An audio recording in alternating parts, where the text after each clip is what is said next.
Hello and welcome to the Keep It Local Maine podcast, where we tell the stories of local business owners and Maine residents and learn more about what they do, who and what inspires them, their challenges, successes, and more. My name is Kimberly Rigolinski. And I'm Todd Rigolinski. And we are the publishers of Keep It Local Maine, a local magazine that helps to showcase local businesses to the people in and around their communities. Thank you for tuning in to our weekly podcast that you can subscribe to on Podbean, Apple Podcast, and Spotify. You can learn more about us at keepitlocalmaine.com and follow us on Facebook, Twitter, and Instagram through the links in the show notes. This episode is sponsored by Fabian Oil, a family-owned and operated business that offers heating oil and propane delivery, service, and repairs. Fabian has been serving central and northern Maine with propane and oil for over 30 years. As a local Maine business, they cherish the relationships they have formed by serving the people of their communities. In 2019, Fabian entered the southern Maine region with a heating oil acquisition, and they have recently brought propane to their market. They are aggressive and would love to be your supplier. Give them a call at 207-793-2044 or visit fabianoil.com.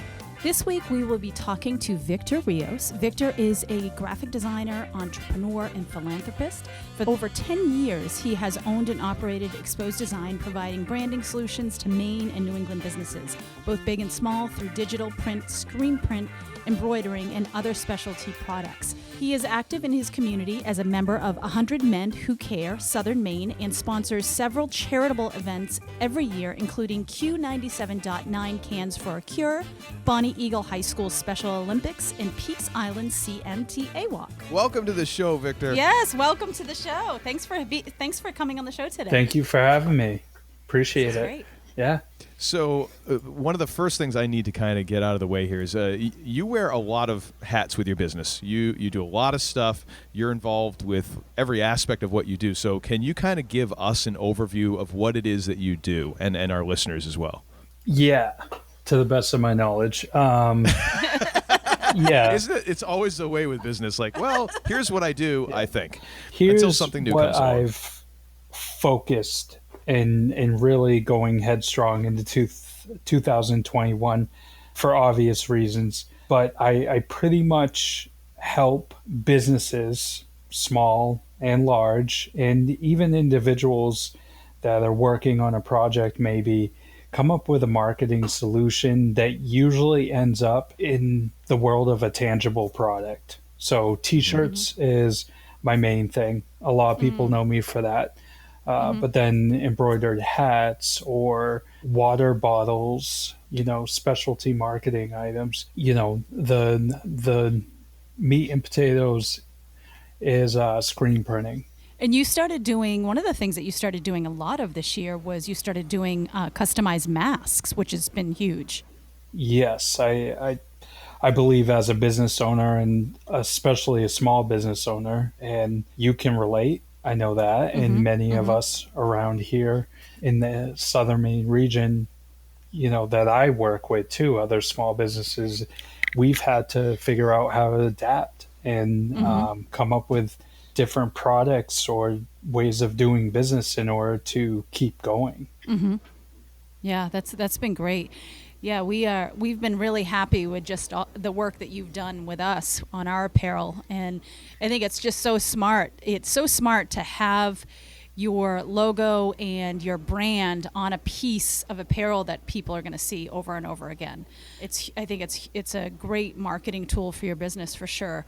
The masks, how has that been going? How have those been received kind of going through this year? The masks for me were, a pivot move. I'm still providing them, but at the same time, I'm also doing what I do best and reminding my customers that I'm still here to do that. And the masks are great. I've done work with South Portland Boosters. I've done work with many small businesses around here. And then also my first large order was for 75 State Street. And that actually kind of kicked things off, and I did mask runs, and I did different masks from when it all came out, when everything came out. It was t-shirt masks, then we have 2-ply masks, now we have performance masks, we have gaiters, we have bandits, There's so many different options, and I'm just trying to provide customers with any kind of solution of what they want to do, because the masks are almost a new t-shirt, Yeah. Yeah, you know? absolutely. Yeah, absolutely. Almost a little more visible because I mean, Yeah. when you walk up and you're looking someone in the eye, it's really hard not to look at, if they have something written on their mask, to not notice it. Right, Yeah. absolutely. It's great visibility for Yeah. business owners for sure. So how did you get interested in graphic design? And then a second part of that is, then how did you decide to go into business for yourself? Whoa, it's a loaded question. I mean, As a it's fellow graphic designer, I totally understand, and I'm sorry in advance. well, I mean, it goes as far back as when I was in grade school, in elementary school. Not kidding. I mean, Wow. I would draw, some of my favorite things off of magazines or comic books or something, and then sell them. My Wow. mom joked around and said I was always a salesperson. I would take some of my toys and resell them, and then buy other toys with them. And then I could have gone to Maine College of Art, but at the time they didn't have any programs that I was interested. I've always been an artist, but I also want to create things. I've always wanted to create things. So I was working a corporate job at a hotel and then doing this on the side. I got very involved in the music scene. I was doing promotions. I started my own business because I came up with t-shirt designs I was selling and donating to the Maine Cancer Foundation and many other organizations like the Peabody Center and Caring Unlimited.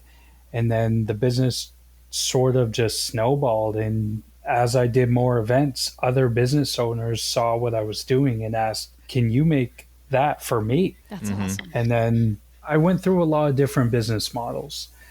It wasn't until 2015 that I realized what my business was really meant to do, and that's actually help other businesses find a way to market their business. I struggled with that for so long, and it's funny because I finally got to the point where I realized what I was meant to do, and now I do that. I just That's awesome. do that. That's so cool. Now, about how long would you say from going backwards from 2015, how long were you in business until you hit that point in 2015? I was officially a business in 2008, and I still am Exposed Design LLC. Prior to 2008, I graduated from Deering High School in 1998, and my first customer was ABC Taxi in 1999, Wow. doing it on the side. And Yeah. then I didn't really go headstrong in until I decided to go back to school. And I went into the graphic design program at SMCC in 2007 and graduated with an associate's there in 2009, and then transferred to USM to get a little bit more business background, and went 2011. So as I've personally found my journey, the business has also found its journey, which That's is so cool. cool. Yeah. Yeah, that's really cool. I want to go back to you talk about that you work with lots of different businesses. What are some of the types of businesses that you can currently work with, or that you do work with? Well, as 2020 has proven, I'm thankful enough that I have sort of a broad portfolio, if you compared it to stocks. And my customers and clients are, let's say, a small shop or a small yoga studio or a personal trainer, to a big business company like KL Jack that has several locations, Seacoast Scaffolding, Gritty McDuff's, Pat's Pizza in the Old Port. And then, like I said, scaling back, I've got there was the Ruid Collective and Portland Yoga Project, and I've worked with USM. I really don't have a niche. I take pride in working with any customer that wants to work with me. That's great. Yeah. That's great.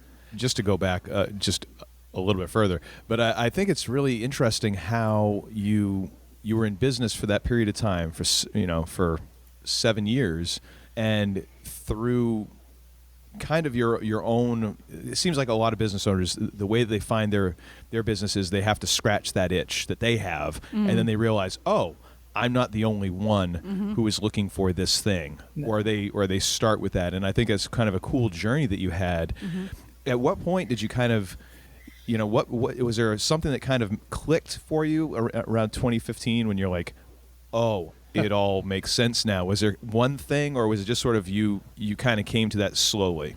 I think it clicked, but it took a lot of failures to get there. Michael Jordan says that, quote, and others have said it too, that the reason why I succeed is because I failed. Yeah. And I awesome. didn't ever feel as if, and it's nothing against the other people that I worked with, because I did business ventures where people saw my strengths and wanted me to work with them. And I did that, and I took chances. And it wasn't until the final straw, I guess, where it put me in a huge financial pile of just dog crap that I just really almost looked away and finally realized that people are coming to me because of what I do. And finally I sort of had the strength enough to realize I can do this on my own. That's I don't awesome. need anybody else to do this. If I put 100% into it, I'm going to be able to make this work. Yeah. That's awesome. I think that's really inspiring. Yeah, I it mean, really is. just that, and I think the important thing is that you kept learning. Like there was an active pursuit of knowledge in there as you're going back to school, Right. and going back to school again for more business knowledge. That if you keep that urge to learn, that drive to learn more about what you're doing and about yourself in some ways, you can't help but get better. It's almost like if you would have to actively try not to get better. Yeah. Right. if you're pursuing that task, And every experience that's great. is great, because I think also it came to me with age as well. At the time when I started doing what I was doing club promos. And when I started my business in 2008, I was 28 years old.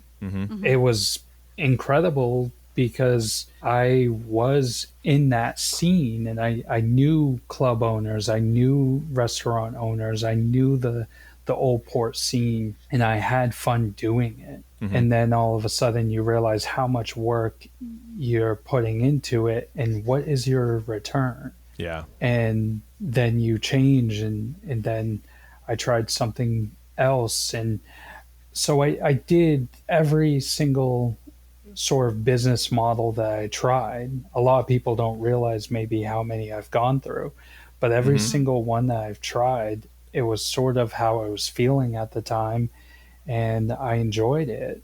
And I won't take anything away from those, any negative outcome from it, no matter what, has posed a positive result, period. Yeah. That's so awesome, because you can learn from those things. Yeah. Yeah. And What would you say is the most important lesson that you've learned as a business owner? Wow. I know I'm thinking about that myself. Like if Kim had asked me that, I'd be in trouble. Yeah. I mean, I should have prepped for these questions. Let's see. I mean, after this year, honestly, not to give up ever. And there is always a way, in my opinion. There always is. I put something out there personally on Facebook, and I heard so much feedback and support and love from people that had no idea what I was facing in 2020. And that's another thing too. Being a business owner, from my opinion, is to always look successful. That iceberg image that people talk about. Underneath everything that we do, it's is so much larger than everything we do on the tip, but everybody sees the tip. Yeah. Right. Right. So you really have to just stay positive. You have to push through, Yeah. because if you, I don't know, that's maybe my personality. And I think that's what others expect from me. They don't expect me to get on social media or the second I pick up the phone, start complaining or start being worried or stressed out about what is going on. That's the one thing that I've learned in business is no matter how hard it is, just push through. And You have that choice. Yeah. yeah, And it's cool just to see that, just to see your work ethic, that, you just put your head down, you keep going, and, you work hard, and that does amount for something. yeah, It does. And having that attitude, having that mindset, like, you talked about, is just having that mindset is also huge, especially going through this past year, yeah. So I think it's huge. Just going back to the other thing I learned in business too is to always just thinking about what I just said, and all of my colleagues and things like that too, is just always be willing to help too, even if that doesn't mean providing your service for your customer. Help them find someone else that can do it. I've Right. always believed in that. Yeah, So absolutely. that's another thing too.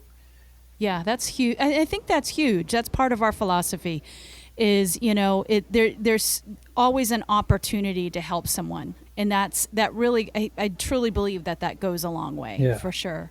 Yeah. And I really appreciate that about you. And one of the things I wanted to, and going into that, is you are involved in a lot of fundraising events and a lot of fundraising projects. You're constantly giving back. Tell us about some of those things that you're currently involved with and that you've been involved with. Yeah, I always feel like it's a part of my story for sure, because when I started my business, I decided to make it official an LLC because I wanted to give back to the community. Originally, my first plan was to create t-shirt designs that would raise money for nonprofits. So I came up with, it was just simple. I was at Profeno's in Westbrook playing pool, and a friend of mine had chalk on their hands, and we were all messing around. They put it on our shirt, and it looked great. And I thought it was a fun t-shirt, but then I thought, how could I somehow give this meaning? And at the time, my grandmother was going through her second battle with breast cancer. And I thought that was the perfect opportunity, because my friend had come up behind another friend of mine, and it was a female on a male, and she had grabbed his chest, so it looked like handprints on his chest.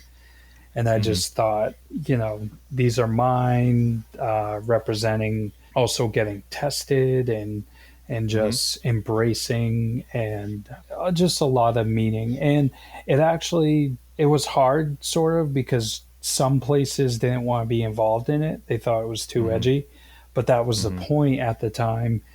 And that's why I was doing promos in clubs and things like that. I was getting a younger generation that at the time, breast cancer awareness, besides Save the Tatas, were really aimed at an older demographic. So I started that, and then it snowballed once again into more stuff. I got involved in AIDS awareness. I got involved in domestic violence. I got involved in heart disease. I've been involved with the walk for years with this team called Team Gavin that was a personal friend, and the CMTA walk on Peaks Island. Then also spinning off of that breast cancer in 2008, I started getting involved with Try for a Cure and Cancer for a Cure with Q97. And, if you go on my website, I have under services, and people sometimes are saying, you consider that service? A service? And I said, yeah, philanthropy to me is a service, to That's actually so cool. care and get involved, and I give discounts to nonprofits, and I Love also that. sometimes try to get involved as much as I can. Right now I'm working with DomoStrong, which is a 8-year-old boy in the area that is going through leukemia. So How can people find out about that particular fundraiser that you're doing right now? they can go to DomoStrong, DOMO strong.org. Okay. Yeah. Or you can go to my website and there's a featured button, and that has some of my fundraisers and some of my products that I feature. That's awesome.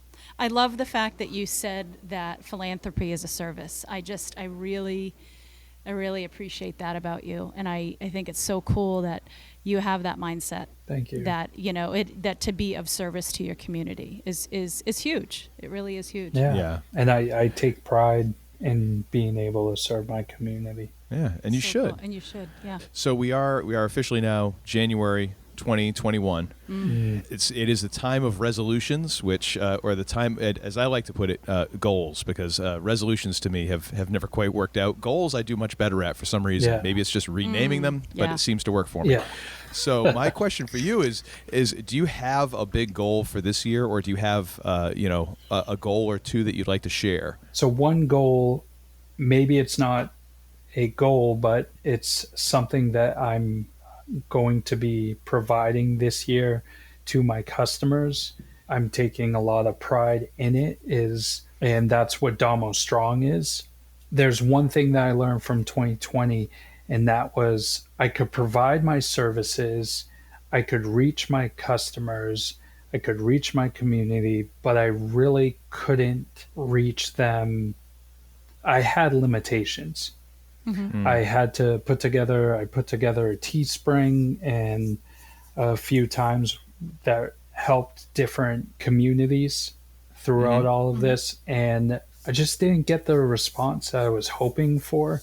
So one of my softwares for my invoicing has the ability to build a store where I can have, for a limited time, I can run a store, and that's what DomoStrong is. It's running till the end of January. That's cool. That's great. And then what I can do is I can run off that bulk order and then deliver it to the customer, who then disperses it. Oh, that's a really great. good way to do it. Yeah. Yeah, so Absolutely. it still keeps that local, through Teespring or Printful or any of those others. That's great. That's a great service or whatever, but I'm not a huge fan of the quality sometimes. And it's really distant from feeling local because it's being printed somewhere else completely. So businesses can do that. Yeah, and then what I can do is I can collect payment and I receive all the orders. It takes a lot of stress off my customers too. Oh, that's great. It's a great service for people, for sure. Yeah. especially for someone just like for Smaller. for something like this where you're not set up as a business or themselves or something like that. You can make that really streamlined for them. That's a really kind of a cool way to do like these. I don't want to say micro, but smaller sort of cause things. That's a really cool service. So I have a question. So I always love to hear this because I get inspired by people and their stories. Who or what inspires you? Whoa, you guys got some tough questions. I know it's almost like being on 60 Minutes, really. Yeah. Oh, there we go. That's a good put analogy right there. The ticking clock in the background. Yeah. Are you going to edit that in, Todd? You're going to... I might. I don't know. Actually, that was pretty good right there. Oh, thank you. Yeah, I used to beatbox when I was in high school. Really? No, just kidding. Oh, okay. No, I was really bad. Ask any of my friends. You totally had me. I was like, No, really? they cool. were good. I tried it. Who am I inspired by? Well, I guess it's kind of stages in life. Growing up, wanting to do something I love, and seeing the hardships of my own parents. And we weren't a family. I'm originally from Boston. My dad's lives in Boston, but he's an artist, inspired by him and my mother, who's also an artist, and inspired by my mother, who worked hard, and my father, who worked hard, and, wanted to do something that I love. And there was that piece. And then I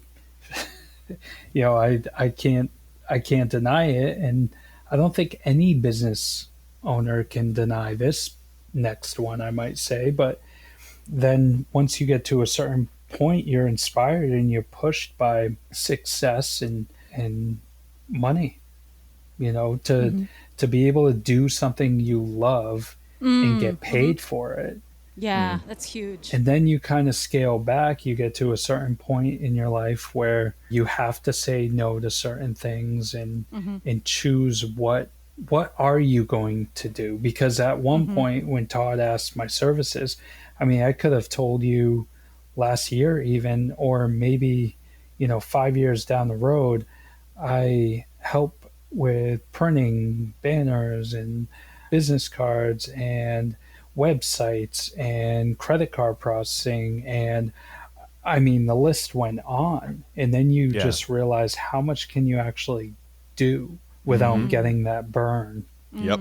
And then when my daughter was born, so I was driven by success and money at some point, but also as I kept going, I was also inspired by my community and other business owners that they stand up for what they believe in, I guess you can say. Lori Vornis on the Q97.9, she works with Town Square Media, a big corporation, but how involved she is and her community is unbelievable, and what she does.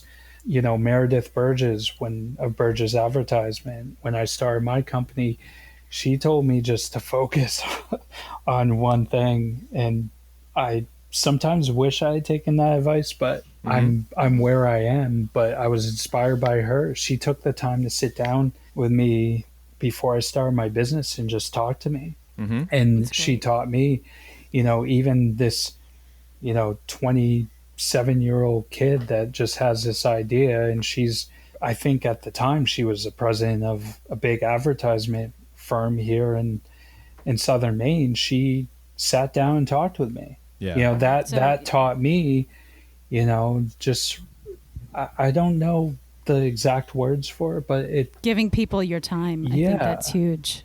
Actually giving people your time, because you only have so much of it. And that's why I have worked with so many different people, and then when you get to, you keep going, then you realize that unfortunately which ones are still there to support you and which ones still just want your help, and it's not a bad thing. It's just you have to realize how much your time is worth, and then after having my daughter in 2017, that's when I really realized, wow, how important my time is. That will change a lot of perspectives. Yeah, absolutely. And that is that leads into my next inspiration, is my family. Just being able to know that I can provide for them and still be there for them, and still be a father, but still be a business owner, it's a blessing. It's amazing. That's awesome. Well, I know that we, just to pull back the curtain here, we are taping this a little bit later in the day, more so than we usually do. So speaking of family, we want to get you back to your family. Yes. and so we'll thank you very much for taking the time out of your day to talk with us. Yes. We really appreciate it. Everyone will be able to contact you and to see all of your work and all of your social media and all of that in the show notes, and they'll be able to reach out and contact you about helping with their business. Victor, thank you so much. We had a lot of fun doing this. I think people are really going to take a lot out of this, and I think you're going to be very inspiring to a lot of people. So thank you very much, Victor. Thank you so much, Victor. We really appreciate it. No problem. Have a great new year. We wish you all the best. All right. Thank you. You as well. Thank you again to our sponsor, Fabian Oil. Be sure to contact them for all your propane and heating oil needs using the information in the show notes, and thank you for listening.